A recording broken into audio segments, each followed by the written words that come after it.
সপ্তাহে মাত্র একদিনের ছুটি, কিন্তু মন চাইছে এমন এক জায়গায় যাব যেখানে পাহাড়, ঝর্ণা, লেক এই সব কিছু একসাথে দেখতে পাবো। তাই কলকাতা থেকে মাত্র 3 ঘন্টা দূরে আমাদের এবারের গন্তব্য ভারতের কয়লার রাজধানী ধানবাদে। বর্ষা অথবা শীত, ধানবাদের প্রতিটা জায়গার ভিউ কিন্তু ভীষণ সুন্দর। এখানে মাত্র একদিনের ছুটিতে কিভাবে ট্যুর প্ল্যান করবেন, কত টাকা খরচ পড়বে, এই সব তথ্য পেতে ভিডিওটি স্কিপ না করেই দেখতে থাকুন।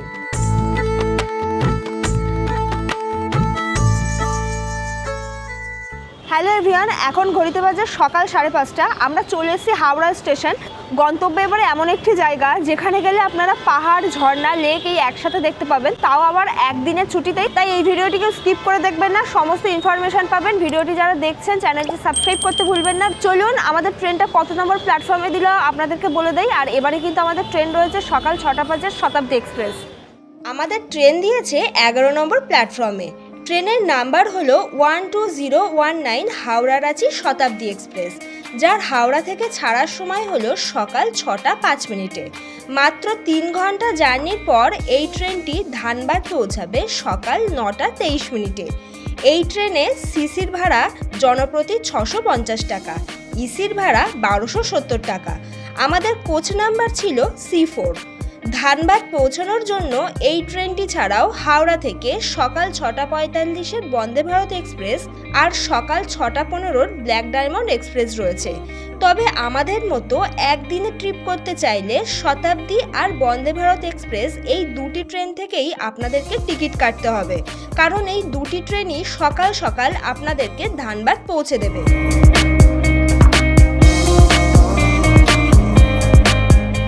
এখন বাজে সকাল 9:30। চলে এসেছে ধানবাদ স্টেশন।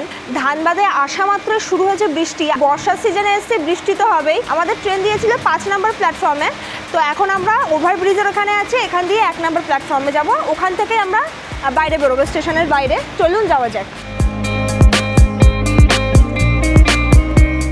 আমরা 1 নম্বর গেট দিয়ে ধানবাদ স্টেশনের বাইরে চলে এসেছি, কিন্তু স্টেশনের মেন গেটের ওখানে যাইনি।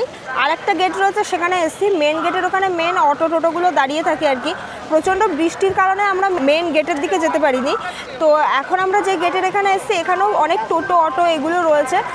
মেন রোডেও রয়েছে, মানে এই গেট দিয়ে বেরিয়েও মেন রোড রয়েছে, ওখানেও অটো দাঁড়িয়ে আছে। তো আপনারা এখান থেকেই কিন্তু গাড়ি নিতে পারবেন নিজেদের মতো, নিজেরা বুকিং করে। 4 হুইলার বা অটো দুটোরই অপশান রয়েছে। আমরা ভাবছি যেহেতু বৃষ্টি হচ্ছে, প্রথমে ভেবেছিলাম অটো নেব, কিন্তু এখন ভাবছি যে না, অটোই যাব না, 4 হুইলার নেব। দেখি এখান থেকে একটা 4 হুইলার আমরা চুজ করব, দাম দর করে কত টাকা কি বলে তারপর আপনাদেরকে জানাচ্ছি। বেশ অনেকগুলো গাড়ি দেখার পরে আমরা এই গাড়িটা নিচ্ছি আজকে ঘুরতে যাওয়ার জন্য। এই যে, চলুন গাড়িতে উঠে পড়ি। প্রচণ্ড বৃষ্টি হচ্ছে, আর যদি ভালোভাবে ঘুরিয়ে দেয় তাহলে আমি গাড়ির নাম্বার আপনাদেরকে ভিডিওর মধ্যে প্রোভাইড করব। আপনারা এখানে এসে ঘুরতে পারবেন আর কি, ফোন করে নিতে পারবেন এনার সাথে। আর কত টাকা কি খরচ পড়ছে আমাদের গাড়িতে, চলুন গাড়িতে উঠে নেই, তারপরে ভিডিওর মধ্যে জানিয়ে দিচ্ছি। গাড়িতে উঠতেই আমাদের গাড়ি ছেড়ে দিল ধানবাদ জংশন থেকে।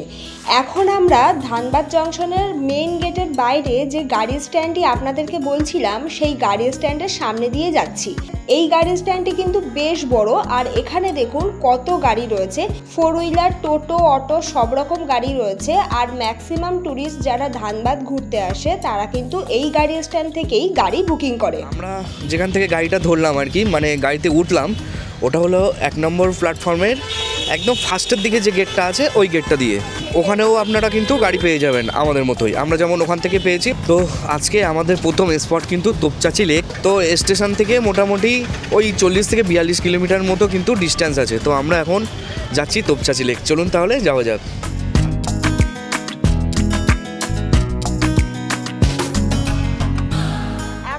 তোপচাঁচি লেক যাচ্ছি NH2 ধরে, ন্যাশনাল হাইওয়ে। তো এই ন্যাশনাল হাইওয়ে ধরে যখন আপনারা তোপচাঁচি লেক যাবেন, রাস্তার দুধারে দারুণ দারুণ পাহাড় দেখতে পাবেন, মানে ছোট বড় উঁচু উঁচু পাহাড়। এগুলো সম্ভবত টিলা। ভীষণ ভালো লাগবে আপনাদের এই পুরো রাস্তাটা। যেহেতু আমরা বর্ষাকালে এসেছি, সেক্ষেত্রে প্রচণ্ড ফগি ওয়েদার, বর্ষার কালো মেঘগুলো সব জমাট বেঁধে আছে পাহাড়গুলোর মাথায়। ভীষণ ভালো লাগছে এমনি চোখে দেখতে। জানি না আমি ক্যামেরায় কতটা আপনাদের সাথে শেয়ার করতে পারছি।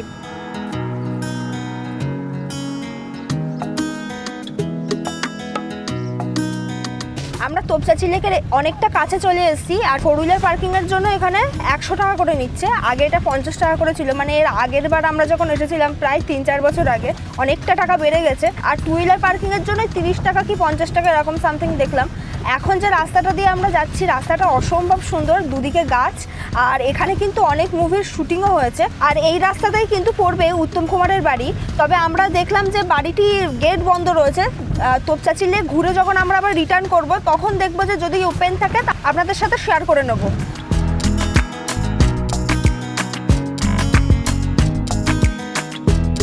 চলে এসেছি তোপচাঁচি লেক।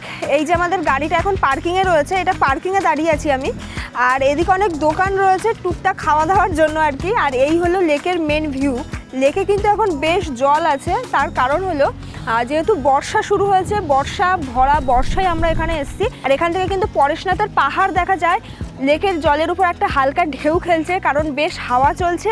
তবে ওয়েদার যদি একটু ক্লিয়ার থাকতো, মানে আকাশটা নীল থাকতো, তাহলে কিন্তু এখানকার যে ভিউটা সেটা একেবারে পাল্টে যেত। তোপচাঁচি লেকের এখানে যে ব্রিজটা রয়েছে লক গেট, সেখানে এখন দাঁড়িয়ে আছি। এই লক গেটটি কিন্তু বেশ পুরনো, মানে 1928 সালে ব্রিটিশ আমলে এই লক গেটটি তৈরি করা হয়। তোপচাঁচি লেকের চারিপাশে রয়েছে পাহাড়, আর এই পাহাড়টি কিন্তু পরেশনাথ পাহাড়। লেকের জলটা স্বচ্ছ পরিষ্কার জল। অনেকে দেখলাম লেকের জলে স্নানও করছে। ব্রিটিশ আমলে যখন লেকটি তৈরি করা হয়, তখন শোনা যায় যে ঝর্ণার জল আটকানোর জন্য এই লেকটি আর কি তৈরি করা হয়েছিল। আর লেকের চারপাশে আপনারা ওয়েদার ক্লিন থাকলে জঙ্গল দেখতে পাবেন, পুরো গ্রিন ভিউ এখানে আর কি। এই জঙ্গলটির নাম হলো তোপচাঁচি অভয়ারণ্য। শীতকালে কিন্তু এখানে প্রচুর পরিযায়ী পাখি দেখা যায়। ইভেন তোপচাঁচি লেকের এখানে পিকনিক স্পটও রয়েছে। যারা ভাববেন যে শীতের মরশুমে পিকনিক করতে আসবেন, এটি কিন্তু একটা আদর্শ জায়গা। বিশেষ করে এই যে লক গেট, যখন জল ছাড়া হয় লক গেটে বর্ষাকালে, তখন কিন্তু ওটা দেখতে আরও বেশি ভালো লাগে।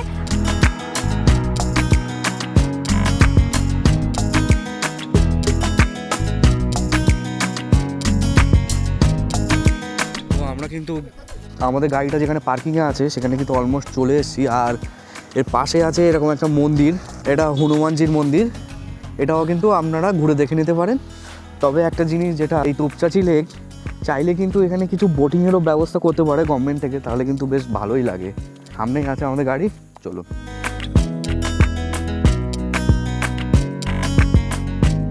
এই যে দেখুন, তোপচাঁচি লেক দেখে আমরা ফিরছি। এখানেই রয়েছে উত্তম কুমারের বাড়ি। এই যে মহানায়ক উত্তম কুমারের বাড়ি এটা। তবে গেট খোলা থাকলে আপনারা ভেতরে গিয়ে দেখতে পারবেন, গেট দেওয়া রয়েছে এই যে দেখুন। আর আগের বার আমরা এসেছিলাম, ভেতরটাতে যেতে পেরেছিলাম, কিন্তু এবারে আর যাওয়ার উপায় নেই, গেট দেওয়া আছে যেহেতু। এখন আমরা যাচ্ছি রামরাজ মন্দিরে। তোপচাঁচি লেক থেকে রামরাজ মন্দিরের ডিস্টেন্স 24 কিলোমিটার। যেতে সময় লাগবে 45 থেকে 50 মিনিটের মতো। এটাই শ্রী শ্রী রামরাজ মন্দির। মন্দিরে এন্ট্রির জন্য কোনো টিকিট নেই। মন্দির চত্বরটা ভীষণ সুন্দর, পুরো মন্দিরটাই হোয়াইট কালার করা। এই মন্দিরটি শ্রীরামকে উদ্দেশ্য করে তৈরি করা হয়েছে। শোনা যায় মন্দিরটি প্রায় 100 বছরেরও বেশি পুরনো। এই মন্দির চত্বরে শ্রী রামচন্দ্র, লক্ষ্মণ, সীতা, শিব পার্বতী, রাধাকৃষ্ণ সহ আরও বিভিন্ন দেবদেবতার পুজো করা হয়।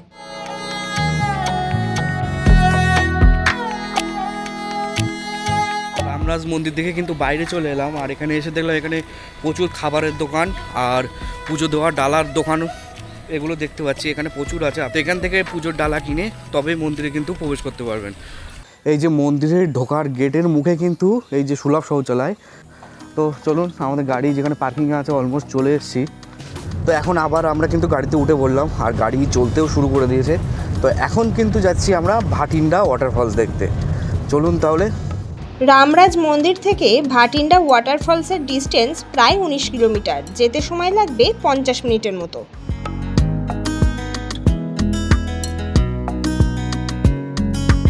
আমরা কিন্তু ফাইনালি চলে এলাম ভাটিন্ডা ওয়াটারফলস। আর আমাদের গাড়িটা কিন্তু এই যে পার্কিংয়ে রাখা আছে। আমরা সবে গাড়ি থেকে নামলাম, আর বৃষ্টি তো হচ্ছে।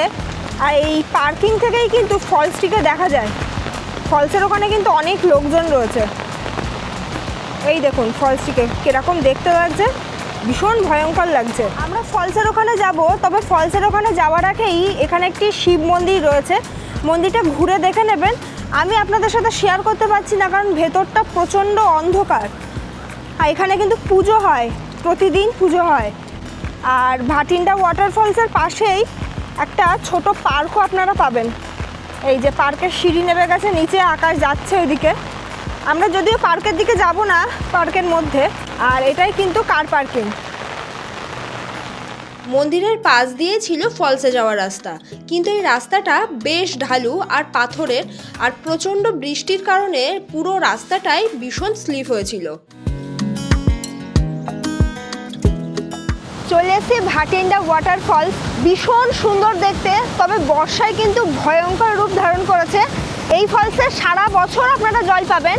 অ্যাকচুয়ালি ধানবাদ কিন্তু শুধুমাত্র বর্ষাকালে ঘুরতে আসা আদর্শ জায়গা নয়, আপনারা ধানবাদের শীতকালেও আসতে পারেন। এখানে শীতকালে আসলেও আপনারা জল পাবেন। তবে বর্ষাকালের এই যে ভয়ঙ্কর রূপ, এটা দেখতে হলে আপনাদেরকে আসতে হবে বর্ষাকালে।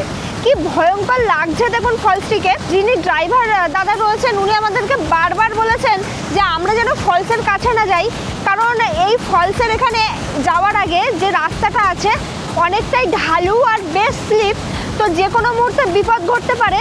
ইভেন ওনার থেকে জানতে পারলাম যে এখানে নাকি এরকম মানে প্রায় ঘটছে যে অনেকেই ঘুরতে আসছে, পা স্লিপ করে ফলসের জলে পড়ে যাচ্ছে, তারপরে ভেসে অন্যদিকে চলে যাচ্ছে। এখানে একটা বড়সড় অঘটন ঘটতে পারে, তাই আমাদের সাবধানে এই জায়গাটিকে ঘুরে দেখতে হবে। এখানে বেশ লোকজন আছে, বাঙালিও আছে, টুরিস্ট এখানে বেশ ভর্তি। ফলসটি কিন্তু পড়ছে বেশ অনেকটা জায়গা নিয়ে, আর বেশ অনেকগুলো ধারায় পড়ছে। এই দিকে একটা ধারা দেখুন, আবার এই দিক দিয়েও এরকম পড়ছে। অনেক উঁচু থেকে পড়ছে, কিন্তু নিচ থেকে আমি যেটা দেখছি ওপর থেকে কিন্তু অতটা জল বোঝা যাচ্ছে না। নিচেই কিন্তু মেন ফলসের জলটা বোঝা যাচ্ছে যে ফলসে এখন কত জল। আর বর্ষাকালে কিন্তু জলের এই পরিস্থিতি, প্রচণ্ড ফোর্সে জলগুলো পড়ছে। আর জল কিন্তু স্বচ্ছ পরিষ্কার না, লাল মাটি ধোয়া জল, মানে জলটা ঘোলা জল। অন্য সময় কিন্তু ফলসে এখানে কিন্তু সবাই স্নান করে, এত জল থাকে না। আর এই বর্ষাকালে এরকম ভয়ঙ্কর রূপ ফলসের। आए ना पिया ना संदेशा लाए सावन, तरसाए न एक आँख मुझको भाए सावन, तू जो झूम झूम कर आए मोरा रोम रोम सिहराए। আমাদের ফলস দেখা শেষ, এদিকে জোরে বৃষ্টিও এসছে। বর্ষাকালে ঘুরতে এসছি, বৃষ্টি হবে না তাই কখনো হয় বলুন? চলুন ফেরা যায় গাড়ির ওখানে। আর এরপরে এখন আমরা লাঞ্চ করব। আমাদের আবার ট্রেন রয়েছে ব্ল্যাক ডায়মন্ড, যেটা ওই 4টে সাড়ে 4টে নাগাদ ধানবাদ স্টেশনে আসবে আর কি। ভাটিন্ডা ওয়াটারফলসের এখানে কিন্তু পার্কিং রয়েছে। 4 হুইলার পার্কিংয়ের জন্য আমাদের 50 টাকা নিল, 2 হুইলার একটু কম নেবে। চলুন।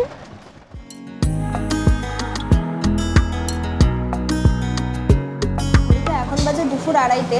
আমরা একটা রেস্টুরেন্টে এসেছি খাওয়া দাওয়ার জন্য, দুপুরের খাওয়া দাওয়ার জন্য। তো এই জায়গাটা আমাদেরকে, যে আমাদের ড্রাইভার দাদা রয়েছে উনি সাজেস্ট করেছে, বললে যে অন্যান্য জায়গায় গেলে অনেক দেরি হয়ে যাবে, তো আমি আপনাদেরকে নিয়ে যাচ্ছি, সেখানে খাওয়া দাওয়া বেশ ভালো। তো আমরাও বললাম ঠিক আছে, আমাদের হাতে যেহেতু অল্প সময় তার জন্য এখানে ফিশ থালি, চিকেন থালি, এগ থালি সব কিছুই আপনারা পাবেন, ভেজ থালিও পাবেন।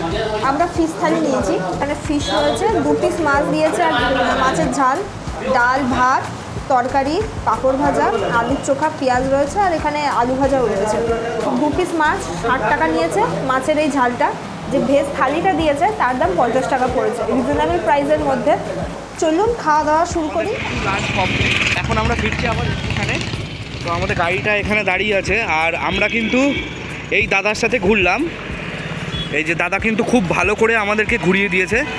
তো যারা ধানবাদ এসে এই দাদার সাথে ঘুরতে চান কিংবা একটা ভালো ড্রাইভারের সন্ধান চান, তো তাদেরকে বলবো দাদার নম্বরে কন্ট্যাক্ট করে নিন। দাদা আপনি নম্বরটা বলে দিন, আপনার নম্বর। 8936019010। নামটি বলে দিন। নাম সরফুদ্দিন। এই সরফুদ্দিন দাদার সঙ্গে আপনারা কিন্তু ধানবাদ আসলে ঘুরে দেখে নিতে পারেন ধানবাদের সমস্ত স্পটগুলি। দাদা কিন্তু খুব ভালোভাবে ঘুরিয়েছে আমাদেরকেও, আশা করি আপনাদেরকেও খুব ভালো করে ঘোরাবেন। তো আমরা স্টেশনে ফিরছিলাম। তো স্টেশনে ফেরার পথে আমাদের যে লাস্ট স্পট আছে কয়লার খাদান, তো এখন আমরা কিন্তু সেই খাদানে চলে এসেছি। আপনাদেরকে একটু দেখাই, এই দেখুন এরকম নিচে কিন্তু সব খাদানগুলো নিচ দিয়েই কিন্তু আগুন জ্বলছে আর ধোঁয়া উঠছে। দেখুন চারিদিকটা, এটা পুরোটাই কিন্তু খাদান। এই দেখুন চারিদিকেই ধোঁয়া উঠছে। নিচে যেহেতু কয়লা আছে, তো কয়লাতে আগুন লাগার কারণেই কিন্তু এই ধোঁয়াটা উঠছে, আর উপরে বৃষ্টিও হচ্ছে, তার জন্য ধোঁয়াটা বেশি হচ্ছে। আপনারা যখন ধানবাদ ঘুরতে আসবেন, যে কটি স্পট ভিজিট করবেন, ফার্স্ট যদি আপনারা ভাটিন্ডা ফলসে যান, ভাটিন্ডা ফলসে যাওয়ার সময় আপনারা এই খাদানগুলো দেখতে পাবেন। আর আমি তো এবারে এসে প্রথম দেখলাম যে এরকম ভয়ঙ্করভাবে ধোঁয়া উঠছে, বৃষ্টি পড়েছে তাই নাকি ধোঁয়াগুলো এত বেশি হচ্ছে, নিচে নাকি আগুন লেগেছে, মানে এগুলো ভাবলেই কেমন জানি হয়। আর এই যে লোকেশানে এখন আপনাদেরকে যে খাদানটা শেয়ার করছি, এখানে কিন্তু প্রচুর বাড়িঘর ছিল আর কি, মানে বাড়িঘরগুলো রয়েছে, কিন্তু এই জবে থেকে এই নিচে আগুন জবে থেকে লেগেছে তবে থেকে কিন্তু এখানকার যে বাসিন্দারা তারা নিজেদের বাড়িঘর ছেড়ে চলে গেছে। ইভেন না ভাটিন্ডা ফলস যাওয়ার একটি রাস্তা আমরা দেখলাম রীতিমতো বন্ধ করে দিয়েছে, মানে মেন রোডটা নাকি নিচে ডেবে গেছে, নিচে খাদান রয়েছে, তাই মানে এগুলো ভাবলেও কেমন লাগে। যাই হোক, এখানকার মানুষ অনেক রিস্ক নিয়ে অনেক কষ্ট করে এখানে আছে। ইভেন এই সব খাদানে যারা কাজও করছে তারাও নিজের জীবন ঝুঁকি নিয়ে এই কাজগুলো করছে। চলুন, আমাদের এবারের মতো ধানবাদ ট্যুর কমপ্লিট হয়েছে। একদিনে সমস্ত স্পট ঘুরে আমরা কিন্তু আবার ট্রেন ধরবো ধানবাদ স্টেশন থেকে। একদিনের এই ট্যুরে আমরা ঘুরে দেখলাম পাহাড়, ঝর্ণা, ড্যাম, এই সব কিছু একসাথে। দারুণভাবে কাটলো আমাদের এই ট্যুরটা। চলুন এখন গাড়ির দিকে ফিরবো, ডিরেক্ট যাবো স্টেশনে। আর এখান থেকে কিন্তু স্টেশনের ডিস্টেন্স বেশি না, মোটামুটি 9-10 কিলোমিটার মতো হবে। তবে আমাদের এবারের প্ল্যান ছিল আমরা গিরিডির উশ্রী ফলসও ঘুরে দেখব, কিন্তু উশ্রী ফলসে আমাদের আর যাওয়া হলো না, কারণ ধানবাদের মেন শহর থেকে উশ্রী ফলস যেতে সময় লাগবে প্রায় 2 থেকে 2.5 ঘন্টা, মানে যেতে আসতে আপনাদের প্রায় 4 ঘন্টা সময় হাতে রাখতে হবে। তাই আমরা উশ্রী ফলসটি আর দেখতে পেলাম না। তবে আপনারা যদি ধানবাদে স্টে করেন 1 বা 2 দিনের জন্য, সেক্ষেত্রে আপনারা উশ্রী ফলসটা কিন্তু ঘুরে দেখবেন। উশ্রী ফলস বাদে আজকের এই সব স্পটগুলো ঘুরতে আমাদের এই গাড়িতে রিজার্ভে ভাড়া পড়ছে 2500 টাকা। তবে আমরা বার্গেনিং করে 2200 টাকা দিয়েছিলাম ওনাকে। আর আপনারা যদি উশ্রী ফলস ঘোরেন সেক্ষেত্রে আপনাদের 3000 থেকে 3500 টাকা রিজার্ভে ভাড়া পড়বে। এই সব স্পটগুলো যদি অটোতে ঘোরেন সেক্ষেত্রে আপনাদের 1500 থেকে 1600 টাকা ভাড়া পড়বে। তবে উশ্রী ফলস ঘোরার প্ল্যান থাকলে কখনোই আপনারা অটো ভাড়া করবেন না, কারণ অনেকটা যেহেতু ডিস্টেন্স, অটোতে আপনাদের অনেকটা সময়ও লেগে যাবে। ধানবাদ ঘুরতে এসে আপনারা স্টেশনের বাইরে থেকে গাড়ি নেন, যে গাড়ি নেন না কেন অবশ্যই কিন্তু যা ভাড়া বলবে তার উপরে বার্গেনিং করে নেবেন। চলে এসেছি এখন আমরা ধানবাদ স্টেশনে। আমাদের ট্রেন রয়েছে ব্ল্যাক ডায়মন্ড এক্সপ্রেস, যেটা বিকেল 4:20-তে। একটু পরে আমাদের ট্রেন দিয়ে দেবে। ঘড়িতে এখন বাজে বিকেল 4:45। আমাদের সব স্পটগুলো ঠিকঠাকভাবেই আমরা ঘুরে দেখে নিয়েছি, আর বেশ অনেকক্ষণ করেই কিন্তু আমরা এক একটা স্পটের সময় কাটিয়েছি। আমাদের যে ড্রাইভার দাদা ছিলেন উনি বেশ ভালো, মানে আমরা এক একটা জায়গায় গিয়ে অনেকক্ষণ করে সময় কাটাচ্ছি, ইভেন ভিডিও করছি, উনি দেখে কিছুই বলছেন না, বলছে ঠিক আছে আপনারা আপনাদের মতো ঘুরুন। আর এখন কিন্তু আমি চলে এসেছি ধানবাদ স্টেশনের মেন গেটের এখানে, যেটা আমি আপনাদেরকে যেতে যেতে বলেছিলাম যে আমরা অন্য গেটে নেমেছি, অন্য গেট দিয়ে বেরিয়েছি। ধানবাদ স্টেশনের কিন্তু আরও একটা গেট রয়েছে। এই যে দেখুন, আমি কিন্তু মেন গেটের এখানে চলে এসেছি। আর এখানে কিন্তু 4 হুইলার রয়েছে, আর টোটো রয়েছে, অটো রয়েছে, সব কিছুই রয়েছে এখানে। তবে আপনাদের একদিনে ভালোভাবে ঘুরে দেখতে হলে অটো বা 4 হুইলার যে কোনো একটাকে বেছে নিতে হবে। একদিনে যদি উশ্রী ফলসটাও করতে চান তাহলে কিন্তু আপনাদেরকে 4 হুইলারটাই নেওয়া বেটার হবে, কারণ এক একটা স্পট কিন্তু অনেকটা দূর। আর যদি অটো নেন সেটাও পসিবল, তাহলে আপনাদের উশ্রী ফলস আর ঘোরা হবে না। তবে আমাদের মতো বলে অটোতে হয়তো কম খরচ একদিনে, কিন্তু একটু টাকা বেশি দিয়ে যদি 4 হুইলারে ঘোরেন তাহলে কিন্তু আপনাদের নিজেদের কষ্টটাও কম হয়, আর ইজিলি সমস্ত স্পটগুলো না ঘুরে দেখে নিতে পারবেন, হাতের সময়ও থাকবে, একদিনে ঘুরে আবার কলকাতায় ফিরে যেতে পারবেন আমাদের মতো। ধানবাদে এসে কিন্তু আপনারা এই যে মেন গেটটা আপনাদের সাথে শেয়ার করলাম, গাড়ি স্ট্যান্ড, মেন গাড়ি স্ট্যান্ড, এই গাড়ি স্ট্যান্ডের পাশে প্রচুর থাকার হোটেল রয়েছে। ইভেন যদি আপনারা খুঁজে নাও পান, আমাদের যে ড্রাইভার দাদা রয়েছে ওনাকে বলবেন যে আপনারা থাকতে চান, এখানে স্টে করতে চান, উনি আপনাদেরকে নিয়ে যাবে, একটা ভালো হোটেল সাজেস্ট করবেন। চলুন, এই ভিডিওটার বেশি লেট করব না, অনেক কথা বলে ফেলেছি, তাই এই ভিডিওটা এখানে স্টপ করছি। আমাদের ট্রেন রয়েছে একটু পরেই, তাই এখন স্টেশনের ভেতরে যাব। আপনাদের সাথে দেখা হচ্ছে আরও একটা নতুন ভিডিও নিয়ে। ততদিন আমাদের চ্যানেল এই সুইট ট্রাভেলের সাথে থাকুন, দেখতে থাকুন।